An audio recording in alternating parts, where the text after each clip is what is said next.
Alright, Tigerzhead. I Can you hear me now? unlucky.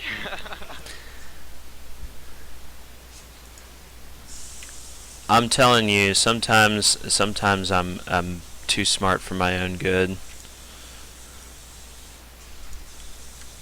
Like I never put push to talk on, and if I would do it yesterday and then forget, I would be like, why doesn't it work? Yeah, I think. Oh, okay, I know why I did it this way. Because we had a staff meeting a couple of Sundays ago, and I didn't want my microphone just picking up random noises and then Yeah. projecting that into the staff meeting. So then I set it to push to talk. So, yeah, that's why. And then, of course, a couple of Saturdays later, I completely forgot. Yeah, it just some of those strange things that people do. Yeah. Let's go ahead and get started. First question is how much did the team consume after winning the Sugarland tournament a couple weekends ago? That was a huge win, and you beat EC Visualize. Yeah, so how much celebrating did you guys do? Didn't really have that much time to celebrate.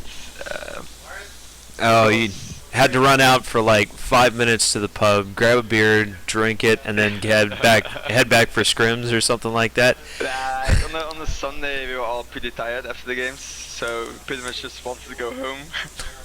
You're like, oh no, don't make us do anything else. And we wanted to take the Monday off, but we had to play the Go Flow finals, so we didn't really celebrate that much, and we didn't really have time off afterwards as well. We pretty much had to instantly practice and play again to play for the Go Flow. Wow, I guess that's just how it goes sometimes. Now we're going to go into some more standard questions, I guess, if you want to call them standard. Why League of Legends, and what made you pick it up? I used to play Warcraft 3 a lot, and on Warcraft 3 I found out about a game called Dota, and I actually started playing Dota back then. I really liked the game mode because it was like 5 vs 5. You each could pick your own hero or champion.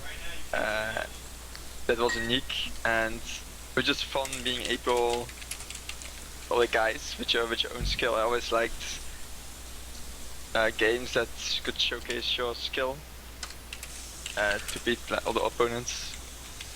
Because I played Dota a lot, in season 1 my brother told me, oh look, there's a game League of Legends, it's just like Dota. And then I started playing. I haven't really stopped since, I guess. I took some breaks during those years because I was getting tired of the meta or the game itself, but the competitive edge always brought me back to the game.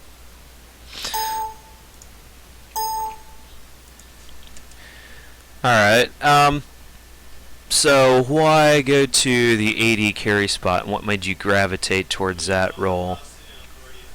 I love range. Like even in all the games, like if I would play a shooter, I would always take the sniper because I just love doing. I love being at range. I love doing the most damage.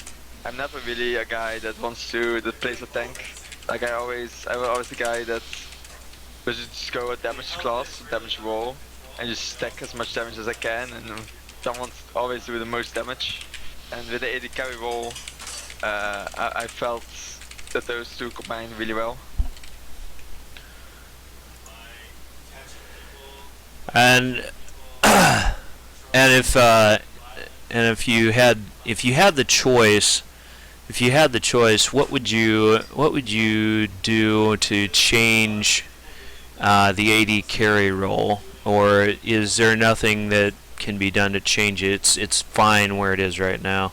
Because there was a massive update to a number of AD carry champions before the season began. We were all enjoying things like let's see, Corky's package, which Cyanide made a reference to that as being as big as his. I don't know if you watched that part of the LCS, but sometimes, yeah. With Cyanide, I watch it. Fricking Finns.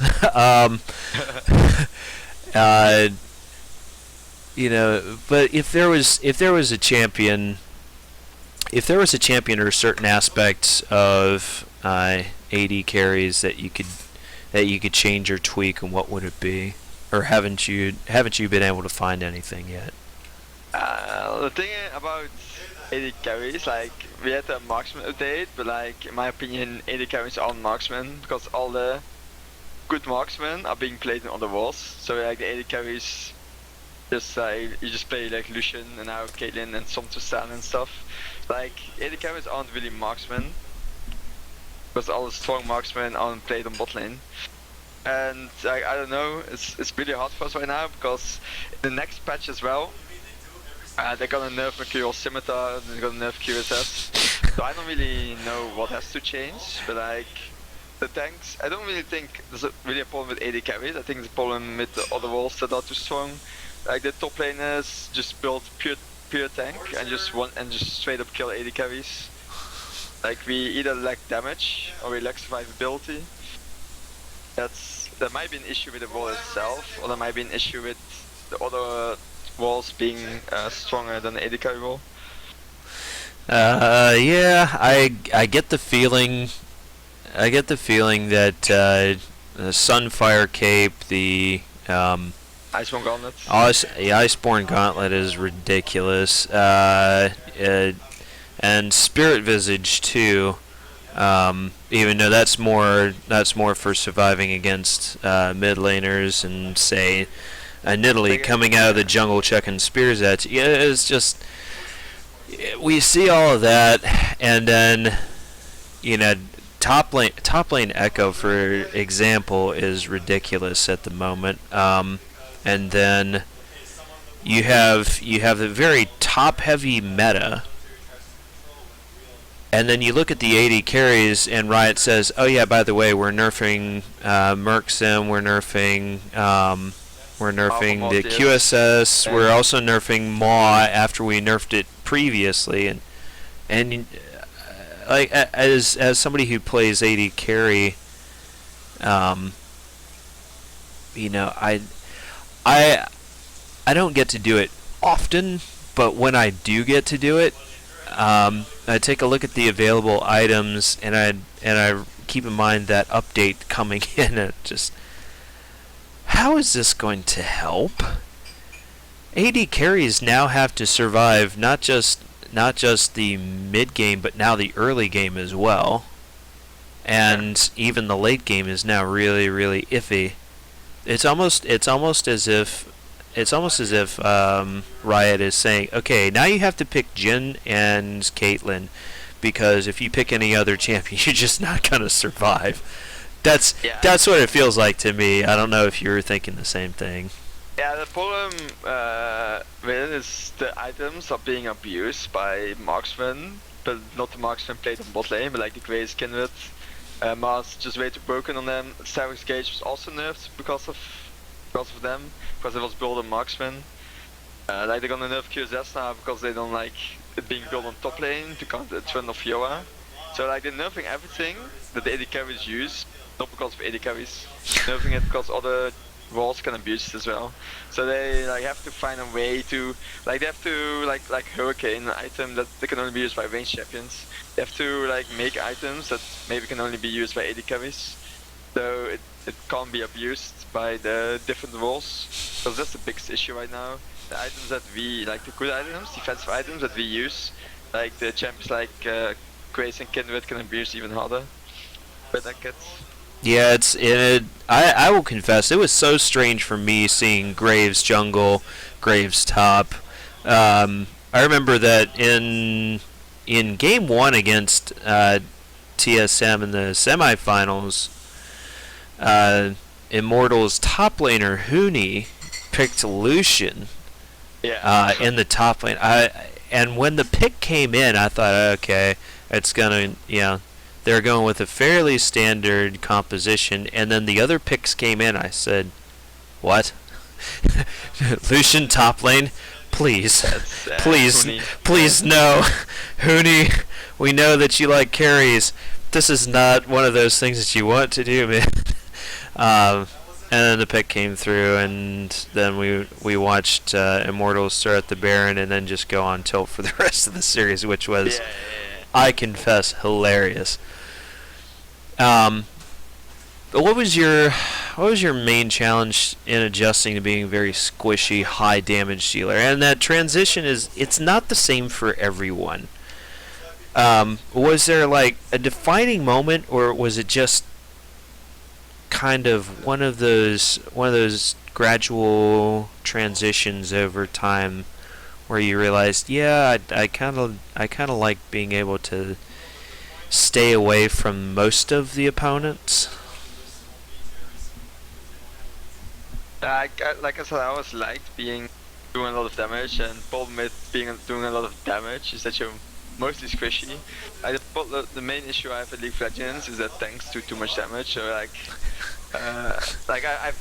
I've tried wall swap before to mid lane because I just got frustrated by the fact that I'm building full squishy and still getting out damaged by, like, let's say a Maokai. Like, we have got games before in scrims where our top lane Maokai damage. And I'm like, you're building full tank, how can you do more damage than me? Like, I'm building full damage.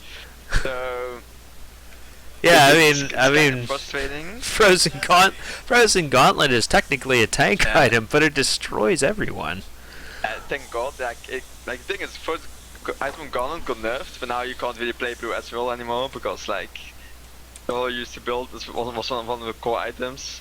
So again, it's pretty hard for us AD carries right now, especially next patch when QSS is nerfed.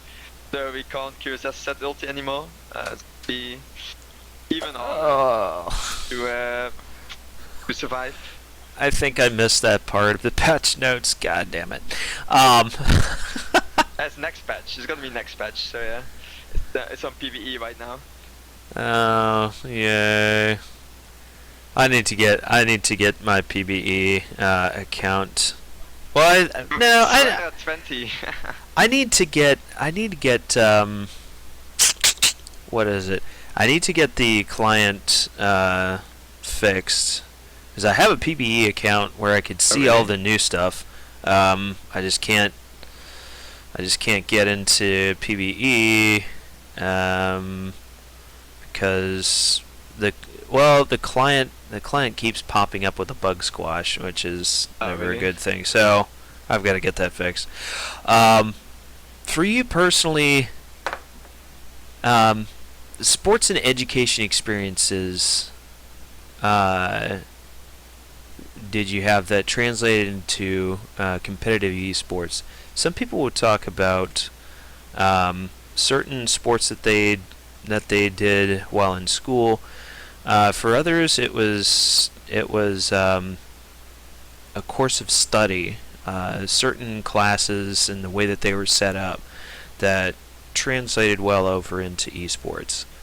Have you had anything like that in your experience?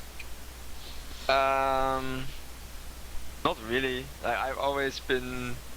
I always want to win. With everything I did, I always wanted to win. And I think that is my biggest drive. Like no one wants to lose, obviously. Like some people take losing harder than others. And I always, when I lose, I don't get frustrated, but I'm just gonna look at my games and see, well, what did I do wrong? What could I do better? And school, some things on school, being have to be on time on school and stuff like that. Obviously, it's like normal education, and it helps. And being and my internship as well, having to work really hard, helps because I know that nothing After that, I know that nothing comes easy, especially things like esports when everyone playing so much, like patch change, like you have to be on top of your game, like even do something. And I also think that helped. That helped a bit. If if you had to, and this is going to be kind of off the record, but if you had to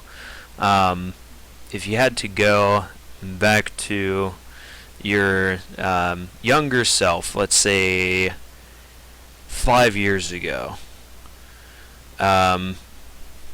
do you think you would be able to tell your younger self, hey, by the way, you're going to be playing competitive League of Legends, and you're going to be really, really good at it? Do you think that your younger self would believe you? No. Just no. Like back in the day, like 5 years ago, I think I just started playing League of Legends then, and I watched streams. I was like, wow, this guy's 2k elo. Like, wow, I can never be that good. Like, I always want to play with people like that, but I never thought I'd be able to even get close to those people. And eventually, like in season 3, I started playing against other pros, and I felt surreal, to be honest. Like back then, but like even like now, like my last WAN game I played, I had to play against Reckless and Nuke Duck, Fabfin, like full as Oh yeah. Like, yeah, okay, whatever, man. Like, let's go. It's a game, and I don't really care anymore. Like who I play against, I just play the same. Doesn't really matter anymore. So, like back then, I would never believe it, to be honest, that I would ever play against professionals. That actually kind of ties into one of the questions I have, which is for a little later on, but I think I'll go ahead and ask it now. What is, since you've talked about playing against some members of Fnatic, what's the funniest thing that's ever occurred in a game for you? Like panic flash into a wall, or a skill shot in the complete wrong direction, enemies tries to duel you while way behind, let's see, or realizing, for instance, in the loading screen that you're playing against the entire Fnatic roster. Like, a lot of times, like we're just queuing up with 3 men. Like when we queue with 5 men, like we always joke, like we always have to go against Fnatic, or always have to go against Wicked's team. And then we get into load screen and we see these names, we're like, oh man, not again. Like we always have to play against them. Like we play against them a lot. It's like insane. Like always when we multi-queue, it's like, oh, Fnatic was coming against us. Like lucky. Then they just like we don't like last game we almost won. We were 3-man queue. 2 zone laners that weren't in our queue were like feeding us. We're like feeding. Oh. Almost carried the game. Like was unlucky. No, not again.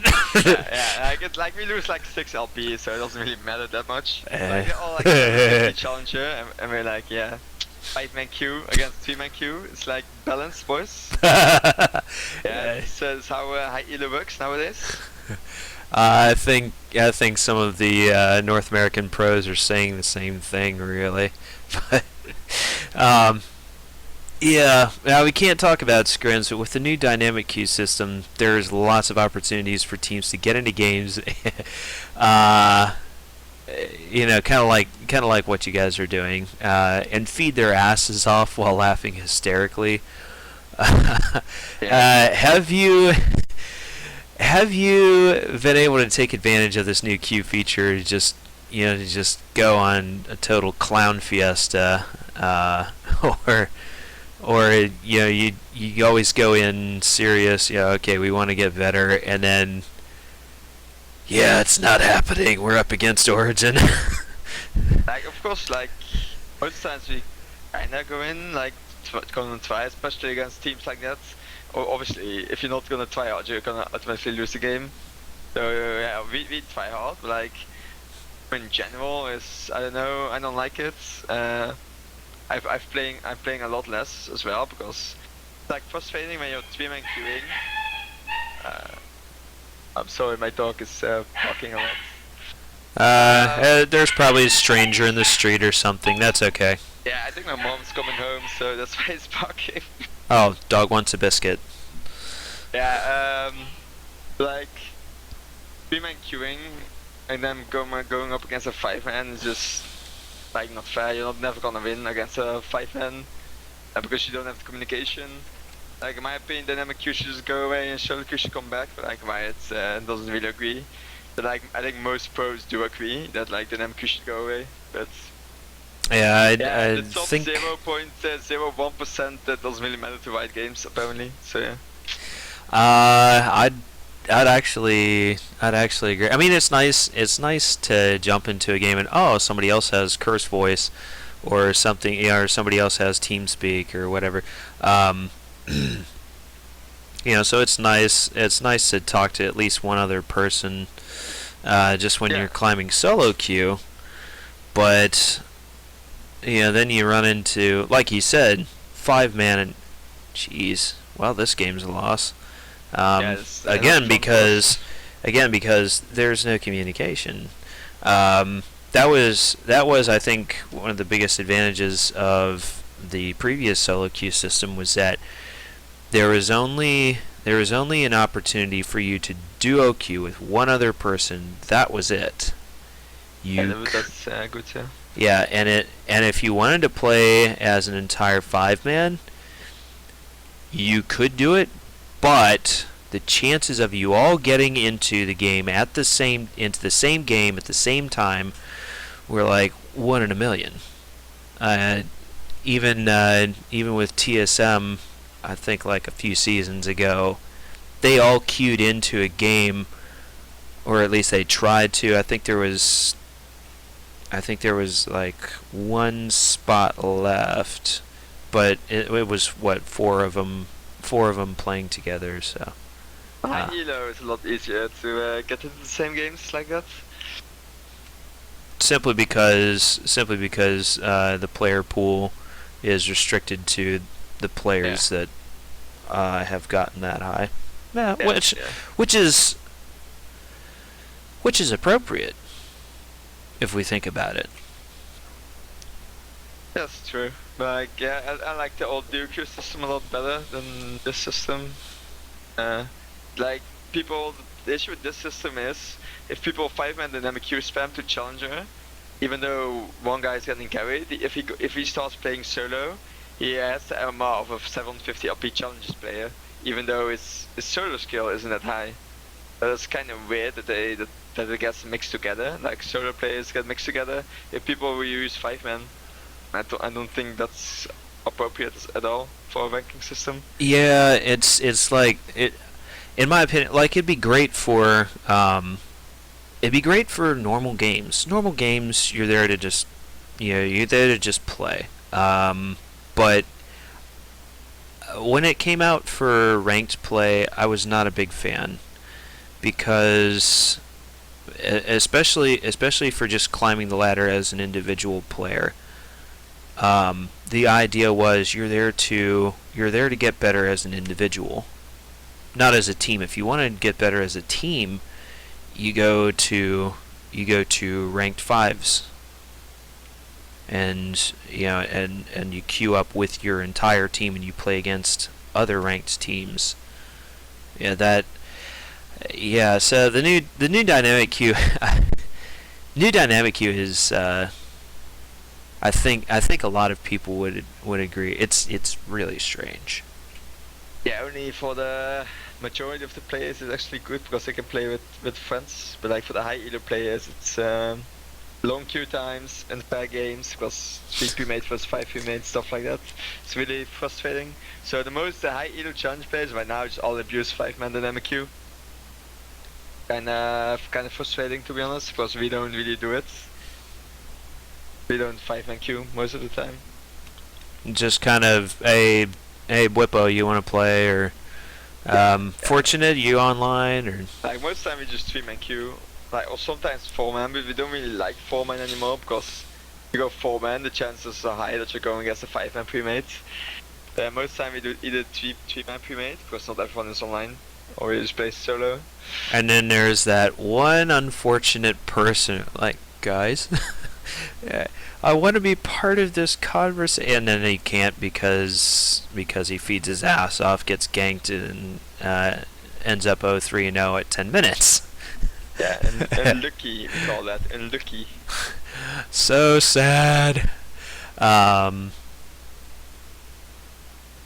What conditions does the team look for you to carry a game, rather than, say, the entire team working to get ahead? Is that a very rare case, or is it usually okay? All three carries, get equally fed. It depends per game. Depends what champions we play. Depends what farm we can get, how strong we are, like what are our power spikes. Like a lot of variables get into play. Especially as AD carry. Most of the time I really start carrying once I got three or four items. So like most of the time I just try to farm as much as I can. To get as strong as I can, and if I'm strong enough, like I just call like let's group, let's fight, like protect me, build me, and we win the game.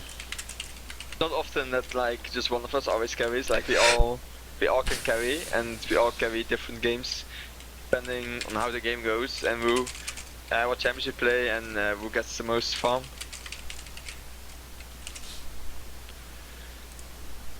So you just have to keep talking and communicating with each other as the game progresses. And well, how are you for items? What are you building next? Where are we looking to contest objectives next? And what have we lost? That sort of thing. Where are they? Yeah. Where are they? And what would they want to do? That sort of thing. Yeah, communication is key. League of Legends, so yeah. You have to know when you want to back. What power spike are you getting next? Like, can we fight at the power spike? Who is strong enough? What do we want to contest? Stuff like that's really important. Most of the time, in competitive play, we see teams executing lane swaps. We see teams. Four-man pushing a turret, say top or bottom, and usually now too, that's with the idea of quickly switching around and picking up a turret on the opposite side of the map, or going for a quick dragon. And what sort of communication or early game setup goes into that strategy, and picks and bans in the early game for Benelux, and what do you do in order to help make that possible? In lane swap, it's pretty general. I just invade first to make sure they don't take the jungle, or at least take a minimum amount of jungle, because enemy bot side is probably gonna do the same. And then most of the time I'm just there to control the wave, like make sure the wave isn't instantly buffed, that the timing on the wave is correct when a top laner arrives, that we get into the tower and start pushing. And then you just rotate back to bot lane. Sometimes they try to match you, like often, like a normal lane swap, you straight towers again, and then it's all about wave control. Wave control is the most important thing in a game, in my opinion. Because if you have to proper wave control, people have to give up something. Like you need to give them the enemy a choice, but it's both bad. Because let's say the bot side wave is pushing to them, and it's pretty big. And what we would do is then we could invade top sides to get vision up, rotate between mid and top, and make them lose the entire bot wave if no one defends. Or if they, because then they will lose the bot wave and they will lose a lot of gold and XP. But if someone defends bot lane, we have a man advantage, and we can try either like to do the Rift Herald invade the entire jungle, try to get towers, take damage on towers. Then rinse and repeat. Want to make sure the enemy always has to make a choice that makes them lose something, and you will get something in return by having a man advantage. So just objective trading most of the time. Has there ever been a lane swap that has gone incredibly right? And what did you pick up off of it? I think I watched a match in the Challenger series, but I'm not certain if it was North American or European Challenger series, but where one team went, they took the top outer, and then they went and did Rift Herald, and they pushed all the way up to the inhibitor turret and took that as well. Have you ever had a game like that? Like we have some games where they try to adapt. Like we trade one tower, and the second tower they try to defend, and like we instantly capitalize on that. Like we just dive them, like we zone them from the tower, dive them, and then we get a lead because we kill them. We get the tower. They don't get the tower. What we do most of the time is sometimes like we give up an extra tower because they push it faster, but then I just freeze it for like 5 to 6 minutes in the end, and they just farm 2 lanes, and we get a lead of that because they farming 2 lanes. I'm just freezing, and at the early game you can't really do a dive, even though it's 5 versus 4. Like it's pretty hard to do. So people like teams don't know what to do, and we just get 3 lanes of farm and XP. And once I push the lane out, I start grouping as well. And then we're gonna force things again with the mini maze, with wave control, making sure it always pushes to them, and then we just invade and things. That's always seemed to be one of the main drawbacks of doing a lane swap, is that a team will commit at least 3 people to one lane. Often the top laner joining the bot lane or the jungler, and then that extra person that's committed to the lane then gives up a lot of gold, a lot of experience, and it's fine if you get that early turret, but then if you continue the push as a team, if you make the decision to continue that push, if you can't take it down really, really fast and then peel away to invade the jungle on that on that side of the map and that section of the map, and then lay down vision and take camps, your team has lost a lot, right? Tempo is the most important thing in lane swaps. If you have the tempo, then you will get to the towers first. You'll be able to take objectives like Dragon or Rift Herald because you're ahead in towers, because they still have to kill the tower and the tower is down already. Tempo is like the biggest part in lane swaps. Being able to take the tower first means you can either push it out, you can take objective, and you get a lead of that. But if you can get an early Rift Herald, after you take the first tower, you can pretty much take 2 towers after that, with your next push on the other side of the map. Because either they have to commit to defend it, or you just like take it with the Rift Herald buff. Yeah. So the team that makes the decision to go after Rift Herald after the first tower is down usually has a big power spike. So let's say the Rift Herald gets left alone, but the team still wants to make a quick push, and AD carry spot is like the best position to make that strategy happen. But I haven't seen, and this I think Tigerzhead is one of those things that you may or may not agree with, or you just say, oh, I can see the merits of that, given your expertise. But we haven't seen a lot of Tristana, and we haven't seen a lot of Jinx, which are two of the best turret pushers in the game. Thoughts on that? Jinx, obviously, no mobility. You guys.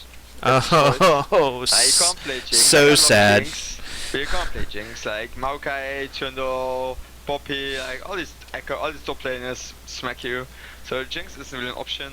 The Stan has actually been played in solo queue now. Mage Blade builds, like first item Mage Blade into Hurricane. Yes, the Rage Blade. Thank you, Yeah, Rito, for making that item OP again. Yeah, I made it today as well. It's kinda, I don't know, it's kinda weird, but like, okay, it works. Yeah, Tristana, like, I think Stixay played it against TSM in the finals as well. They're putting a Runon's Hurricane on there too. Yeah, I really like Runans because, especially with long range carries like Tristana, the range of Runans is insane. Like if you, like, even like with Kaylin, if you have the headshot proc on your E or W, like the range that Hurricane travels is like it's so weird. Even before Riot put the crit chance onto Hurricane, it was always a good item to put on to Caitlyn just for the procs. Yeah, true. But now with crit, it's like, yeah, why not? Why shouldn't you buy Hurricane? It's really strong. Why not? I mean, it's almost better now for Caitlyn than Phantom Dancer, which is almost prohibitively expensive. I know the other one used to be Static Shiv, and now it's just get a Hurricane. Yeah, most of the time we get Hurricane and the Rapid Fire Cannon. One double attack speed crit item on Kaylin. But like, because the extended range on the fire cannon. As well, and you want the extra attack speed and crit chance. It's really good for Kaylin because you want to get as many headshot procs as you can, and crit chance also increases the headshot damage. Yeah. That's pretty big. Yeah. Because if you're in a team fight and you out attack twice, you will get the headshot because of Hurricane. Because Hurricane helps stacking the headshot. We haven't been seeing too much of Lucien in the past few weeks. Do you have a reason as to why he's fallen off? Just an observation, or is it because his range suffers? Or is it because his range is not quite as good as, say, some of the other carries, or is it because of something else, an unseen nerf to his kit somehow? Like he's still seeing some play. It's not like, oh, pick Lucien and always fine. Like you're still always pick Lucien. Lucien's still a solid pick, but like you're seeing more Kalista now as well. To be more supportive, and of course Kaylin is really bad for Lucien because you just get outranged and like late game team fights you're not really gonna do much against the Kaylin. As Lucien you're just gonna get killed. Yeah, I think it's still and then Lucien into Jhin would be suicide. Yeah, Jhin as well. Jhin hasn't really played that much anymore. That's kind of weird that Jhin has fallen off, even though he hasn't really gotten any nerfs. But I think the playstyle has changed, so people aren't really playing him anymore. Well, and then there's, I mean, as you mentioned, there's Echo, there's Poppy, being able to dive into Jhin. So, yes, he would be a counter to Lucien, but yeah, that point that you made about tanks being OP right now, and especially tanks that can dive down onto Jhin. Yeah, most tanks can dive, that's kind of the issue. There's so much CC, tankiness and damage. Kinda insane that Riot wants them to do that. But yeah, it's, I wonder where they're gonna go with the AD carries and tanks. I think I wouldn't mind seeing a couple of nerfs. I wouldn't mind seeing a nerf to Iceborne Gauntlet. I mean, it'll always be a good item to have just for its slow field. But the amount of stats that it gives right now is just Yeah, they nerfed, oh man, ridiculous. yeah, they nerfed the spell damage with 25%, but like that's a bigger nerf to as well than to tanks. Like the issue with tanks as right now is they get like a lot of CDR. You build Iceborne Garnet, a Spade Visage, and I think you have like 30-40% CDR of 2 items, and that's kinda, yeah, I don't know, it's kinda dumb. They get so much free CDR. Yeah, we stopped seeing Fiora being played in the top lane when Haunter went against Huni. Huni was playing as Fiora, and Haunter picked Poppy. He took on Huni 1v1 in the top lane and won the duel simply because of all the CDR that he had. Once he got Huni locked into his sidewall with Poppy's kit, he just kept spamming all of his abilities, and I think he got triple wall stuns off. It's insane. Yeah, it's true. Yeah, thank God Poppy got nerfed, but like she's still seeing some play. But thank God Echo got nerfed as well. He's more mid laner now than top laner because his base damage got nerfed and he got more scaling. People are starting to play mid lane as well. He's always been a really good jungle pick, and there too you can play him either as tank or as full AP, and you're gonna be fine. Do you think people would play him AD, or he doesn't, or would that be completely unviable? I think that's unviable. He has AP scaling, so kinda hard to play him AD, especially when AD carries aren't really being played anyway. Like AD carries as a melee, so like the melee carries, like Fiora Riven, like they would do way better than an AD Echo, but they aren't seeing any play because like tanks are OP. Yeah, but it would not be advantageous, even though parts of his skill kit, and then there's just his basic autos. That would be something where I guess it would come out kind of resembling the way Shyvana does damage. But Shyvana doesn't get played now either. So we probably wouldn't see an AD Echo anytime soon. Like AD Bruiser Echo. Like you put Cleaver and probably one other item on him, and then you get probably Maw, and then you put a couple of defensive items on him, almost like last year's Jarvan was. Yeah, I don't think we're gonna see any AD boosters anytime soon with the tanks being so strong, because AD boosters have to win a laning phase, and tanks aren't weak enough in the laning phase to be beaten. An AD boosters get outskilled by the tanks. But if there were changes made to the way that tanks function, especially with nerfs to some items, we might see some bruisers return. Yeah, definitely. Would you welcome that, or do you have nightmares about Jarvan one-shotting you? Yeah, I'd rather have things one-shot me that do damage, over that build damage, so I can one-shot them as well, than things that build full tank and still kill me. Fair enough. Is there anything in the upcoming mage patch? I'm gonna call 6 point. It's what, 6.9 now? 6.8. 6.8 right now. Yeah, 6. Is there anything in that mage update that you're looking for here in 6.8?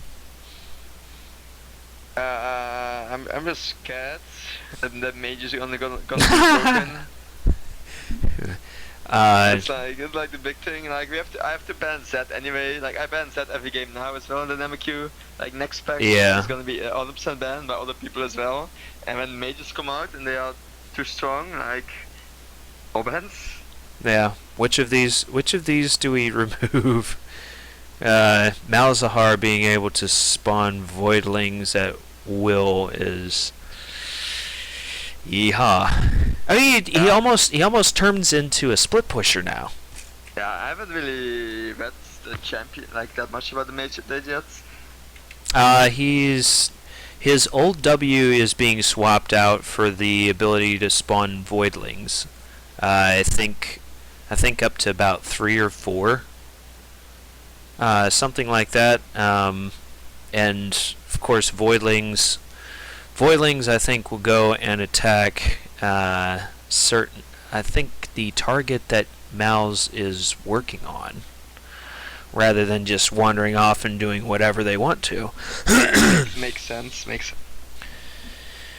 So, but I think for the rest of his kit, he's still got his silence on Q. He's still got his space aids, and they didn't remove his silence. Wow.